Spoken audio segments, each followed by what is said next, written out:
તો નમસ્કાર મિત્રો, સ્વાગત છે તમારું ફરી એકવાર. જાણી લઈએ આજના ખૂબ જ મોટા સમાચાર માત્ર ને માત્ર એક જ મિનિટમાં.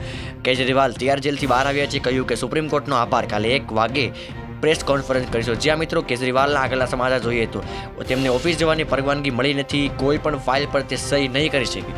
આ શરતો પર એસસીએ આપ્યા જામીન. જ્યાં મિત્રો આગળ વધતા પહેલા વિડીયો પસંદ આવે તો લાઇક કરજો, ચેનલ સબસ્ક્રાઇબ કરીને વિડીયો નીચે જઈને જય ભારત કમેન્ટ જરૂરથી કરજો.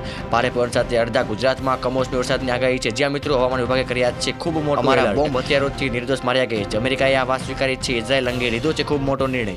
તાઇવાનના પ્રમુખની શપથ વિધિ પૂર્વે અમેરિકાના પ્રબળ યુદ્ધ જહાજો તાઇવાનના સમુદ્રમાં પસાર થયા છે. જ્યાં મિત્રો અમદાવાદીઓ સાવધાન રહેવાની જરૂર છે. ટ્રાફિકના નિયમો તોડ્યા તો ઘરે આવશે ઈ વીમો. જ્યાં મિત્રો 82 જંકશન પર 2 વર્ષથી જે કેમેરા બનતા તેમને હાલમાં શરૂ કરવામાં આવ્યા છે. વિડીયો પસંદ આવે તો લાઇક કરી દેજો, ચેનલને સબસ્ક્રાઇબ કરી દેજો, વિડીયો નીચે જય શ્રી રામ કમેન્ટ જરૂરથી કરી દેજો. ફરી મળીએ નવા વિડીયોમાં નવા સમાચાર સાથે. ત્યાં સુધી જય હિન્દ, જય ભારત.